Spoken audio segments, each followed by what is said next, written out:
Assalamualaikum warahmatullahi wabarakatuh. Alhamdulillahirabbil alamin.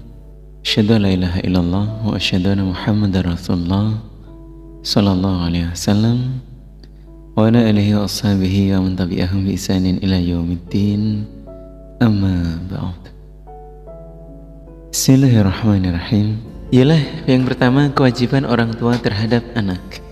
Tumbuh kembang dan pemikiran seseorang anak banyak dipengaruhi faktor kepedulian, pengawasan dari perhatian kedua orang tuanya. Hakikatnya, setiap anak yang terlahir di dunia ini mengikuti fitrah kedua orang tuanya, sebagaimana diterangkan di dalam hadis berikut ini. Ma min mauludin illa yuladu 'alal fitrah, fa abawahu yuhawidani wa yunassirani wa yumajjisani. Al-hadits rawahu Muslim. Setiap anak terlahir dengan keadaan fitrah, tidak berdosa, maka kedua orang tuanya lah yang menjadikan Yahudi atau menjadikan Nasrani atau bahkan menjadi Majusi.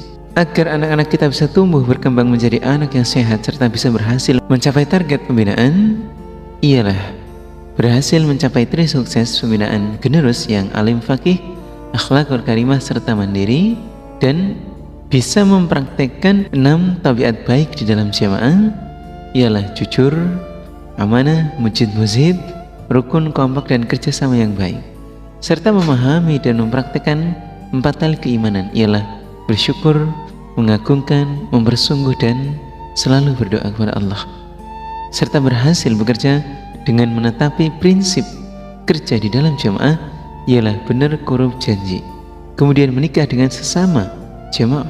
Maka sebagai orang tua harus melakukan upaya semaksimal mungkin demi kesuksesan putra-putrinya.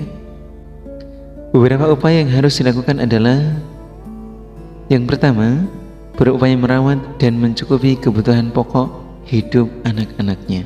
Bahwa semenjak seseorang ibu melahirkan bayi, maka saat itu pula Allah menurunkan rezeki bagi anak tersebut melalui ibunya, yaitu keluarnya air susu ibu. Dari beberapa penelitian, para ahli menyatakan bahwa air susu yang keluar pertama kali dari seorang wanita yang baru melahirkan mengandung zat antibodi terbaik yang membantu kekebalan tubuh seseorang. Maka akan sangat bermanfaat jika seorang bayi secara eksklusif mendapatkan asupan makanan dari air susu ibu tersebut. Hal ini juga diterangkan Allah di dalam firman-Nya, Surah Al-Baqarah ayat 233. Bismillahirrahmanirrahim. Wal walidatu yurdi'na auladahunna haulain kamilaini liman arada an yutimma ar-radha'ah. Al-ayah, Surah Al-Baqarah ayat 233. Artinya, dan beberapa orang tua wanita, ialah ibu, menyusui anak-anaknya selama 2 tahun penuh bagi yang ingin menyusui secara sempurna. Agar kelak anak tersebut tumbuh menjadi anak yang saleh dan salihah, maka sejak dini orang tua harus berupaya mengikuti sunnah Rasulullah SAW dalam menjaga tumbuh kembang putra dan putrinya dengan mempraktikkan tuntunan Rasulullah SAW seperti yang diterangkan dalam beberapa hadis di bawah ini. Dalam riwayat Abu Dawud, an Abi qala berkata siapa Abi, ra'aitu Rasulullah SAW adzana fi udhunil Hasan bin Ali hina waladathu Fatimah bis shalah. Riwayat Abu Dawud. Dari Abi dia berkata, aku melihat Rasulullah SAW mengumandangkan azan layaknya azan untuk sholat pada telinganya Hasan bin Ali ketika dilahirkan oleh Fatimah, putri dari Rasulullah SAW, dan juga Ali adalah menantunya. Dalam hal ini adalah tuntunan Rasulullah ketika anak lahir, maka harus diperdengarkan dengan kalimat azan. Dalam riwayat Abu Dawud disebutkan kullu gulamin rohina bi aqiqah tudbahu anhu yawm as-sabi' wa yuhlaqu wa yusamma. Riwayat Abu Dawud artinya setiap anak tergadaikan dengan akikahnya, disembelihkan untuknya pada hari ke-7-nya, dicukur rambutnya, dan diberikan nama yang baik tentunya sebagai panggilannya yang bagus, yang baik, yang memiliki makna. Dalam riwayat Muslim disebutkan inna habba asma'ikum ilallahi Abdullah wa Abdurrahman, riwayat Muslim. Dan sesungguhnya lebih disenanginya beberapa nama-nama kalian bagi Allah adalah Abdullah dan Abdurrahman, baik itu secara sempurna ataupun tambahan yang disematkan di dalam nama putra dan putri kita. Tentunya apabila kita mau dan ingin setelah Rasulullah SAW wafat, nama beliau bisa disematkan di dalam nama kita, nama dari putra dan putri kita. Orang tua juga memiliki tanggung jawab memberikan makanan yang sehat, yang cukup dan bergizi kepada putra dan putrinya dari hasil kerjanya yang halal. Anak-anak yang hidupnya tumbuh dengan sesuatu yang halal akan diberi oleh Allah keberkahan. Akan tetapi sebaliknya, bahwa seseorang yang hidupnya tumbuh dari sesuatu yang haram, maka Allah mencabut keberkahan dari dirinya, bahkan nerakalah yang berhak atas dirinya. Perhatikanlah dalil-dalil berikut ini dalam Riwayat Tabrani fil Kabir, kullu lahmin nabata min suhtin fannaru aula bih. Riwayat Tabrani artinya bahwa setiap daging yang tumbuh dari barang yang haram, maka neraka lebih berhak dengannya. Maka sebagai tanggung jawab orang tua terhadap anak-anaknya, harus berupaya semaksimal mungkin untuk memberikan makanan yang sehat dan halal, pakaian yang pantas dan syar'i, tempat tinggal yang layak, dan juga mampu melindunginya dari bahaya. Hal ini menjadi kebutuhan pokok hidup bagi anak agar tumbuh dan berkembang menjadi anak-anak yang sehat lahir dan batinnya, serta menjadi anak-anak yang soleh dan juga solehah. Alhamdulillah, jazakumullah khairan. Yang kedua, selalu memberikan nasihat dan bimbingan. Seorang anak akan menjadi dewasa dalam berpikir tergantung dari apa yang dilihat dan didengar dari sekitarnya. Orang tua tentu berharap agar anak-anaknya tumbuh dewasa dengan pola pikirnya orang jamaah, pola pikirnya orang iman, pola pikirnya orang-orang yang soleh. Maka kedua orang tua harus selalu memberikan nasihat dan bimbingan kepada putra dan putrinya, mulai dari tentang akidah, ibadah, muamalah, akhlak, hingga adabnya, budi pekertinya.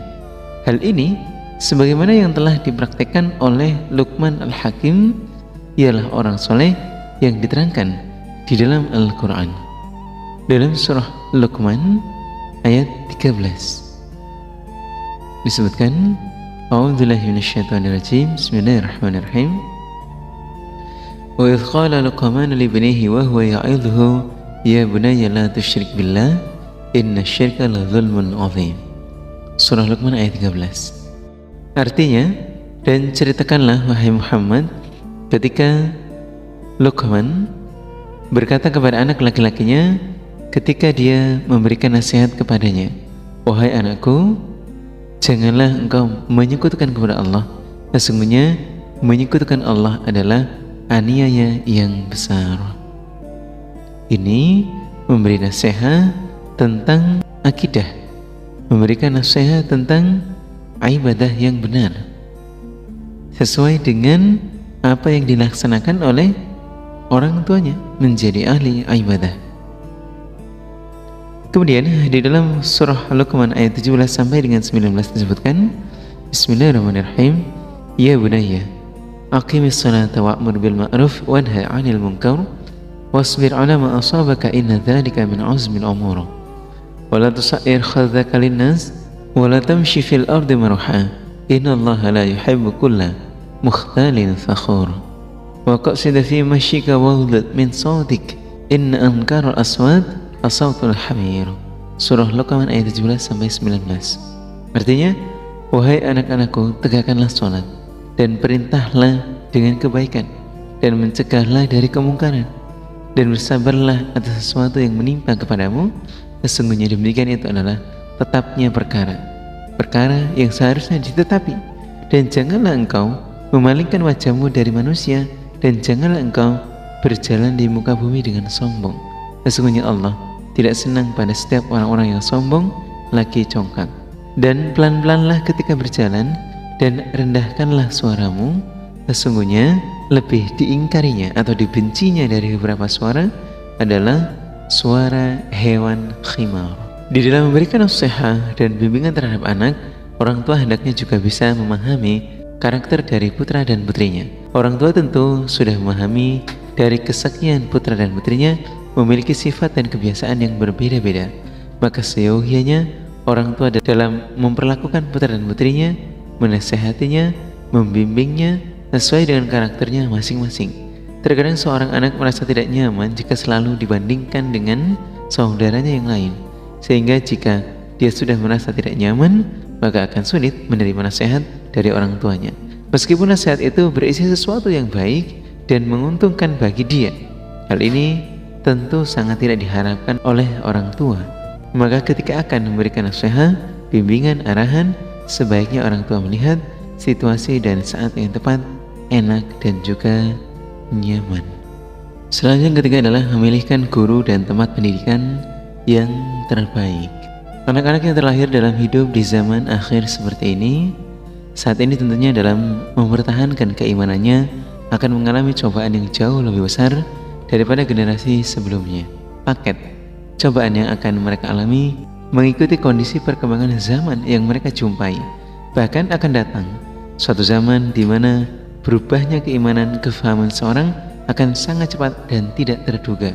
Maka ilmu agama yang mukhlislah yang mampu menjaga orang-orang yang hidup di zaman seperti itu. Sebagaimana petunjuk Rasulullah SAW dalam hadis berikut ini dalam riwayat Ibnu Majah, satakunu fitanun yusbihu rajulu fiha mu'minan wa yumsi kafiran illa man ahyahu Allahu bil ilm. Riwayat Ibnu Majah. Akan ada fitnah pagi hari seorang laki-laki dalam keadaan orang yang beriman, dan sore harinya keadaan orang yang kafir, kecuali orang yang dihidupkan oleh Allah dengan ilmu, orang yang hatinya memiliki kefahaman agama. Membekali anak dengan ilmu tentunya adalah upaya yang tidak mudah, yang tidak bisa dilakukan oleh semua orang tua. Ada keteladanan orang-orang soleh di zaman Rasulullah SAW yang bisa ditiru, yaitu upaya Ummi Sulaim yang diterangkan dalam hadis berikut ini dalam riwayat Muslim. Ja'at bi ummu Anas ila Rasulillah sallallahu alaihi wasallam wa qad azzaratni binisfi khimariha wa raddatni binisfihi faqalat ya Rasulullah hadha Unais ibni ataituka bihi yakhdhumuka fad'ullaha lahu faqala Allahumma akthir malahu wa waladahu. Qala Anas fa wallahi inna mali lakathiru wa inna waladi wa walada waladi la yata'aduna ala nahwil miyah al-yawm. Riwayat Muslim. Ibuku yaitu Ummu Anas datang denganku kepada Rasulullah SAW dengan ibu telah memberi pakaian bawah kepadaku dengan separuh kerudungnya dan menyelimutiku dengan separuh kerudungnya. Ibu berkata, ya Rasulullah, ini adalah Anas kecil, anak laki-lakiku. Aku datang kepadamu dengan Anas yang akan melayanimu, maka berdoalah engkau kepada Allah untuk Anas. Lalu setelah mendengarkan permohonan dari ibunya Anas, Nabi berdoa, ya Allah, berilah Anas anak dan harta yang banyak. Kemudian Anas berkata, setelah doa yang diutarakan oleh Nabi untuk Anas, demi Allah, penyaksian Anas, sesungguhnya hartaku niscaya banyak dan anak-anakku serta anak-anak dari cucuku terhitung kira-kira mencapai 100 orang pada hari ini. Maka ini adalah upaya seorang ibu untuk mendapatkan doa baik dari orang-orang soleh, untuk membekali generasi jamaah dengan ilmu yang mangkul, musnad dan mutasil dan mukhlis. Alhamdulillah di dalam jamaah telah diijtihadi dengan didirikannya pondok-pondok pesantren. Sekolah yang formal ialah boarding school, PPM, PPPM, serta ditugaskan para mubaligh dan mubalighat. Hal ini tentu sangat membantu orang tua di dalam membekali ilmu pendidikan kepada putra dan putrinya, sehingga orang tua tinggal memberikan motivasi dan membiayai putra putrinya agar bisa memperoleh bekal pendidikan yang terbaik dari para mubaligh dan mubalighat, guru sekolah dan juga tempat pendidikan yang ada di dalam jamaah. Mengarahkan memilih teman bergaul yang baik dan jodoh sesama jamaah. Bagian keempat, sama-sama kita ketahui bahwa teman bergaul seseorang akan banyak mempengaruhi terhadap orang tersebut. Ketika seseorang bergaul dengan orang yang soleh, maka kebaikanlah yang akan dia beroleh. Sebaliknya, ketika seseorang bergaul dengan orang yang jelek, maka dampak jelek pula yang akan diterima. Hal ini sebagaimana diterangkan dalam hadis-hadis berikut ini dalam riwayat Abu Dawud, "Ar-rajulu 'ala dini khalili, falyanzur ahadukum may yukhalil." Riwayat Abu Dawud. Bahwa seorang laki-laki itu menetapi kebiasaan teman dekatnya, maka hendaklah ia melihat siapa yang menjadi teman dekatnya. Dalam riwayat Bukhari disebutkan bahwa masalul jalisi shalih was-sau' kahamilil miski wa nafikhil kir. Fahamilul miski imma ayyuhdiyaka wa imma an tabta'a min wa imma an tajida minhu rihan thayyibah wa nafikhul kir imma ayyukhrika thiyabaka wa imma an tajida rihan khabithah. Riwayat Bukhari. Artinya, perumpamaan teman duduk yang soleh dan yang buruk adalah seperti pembawa atau penjual minyak wangi dan tukang pandai besi.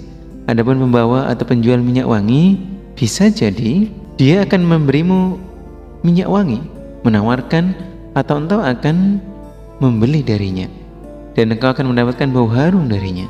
Sedangkan tukang pandai besi, bisa jadi dia akan membakar pakaianmu, atau engkau akan mendapatkan bau yang tidak sedap dari lingkungannya.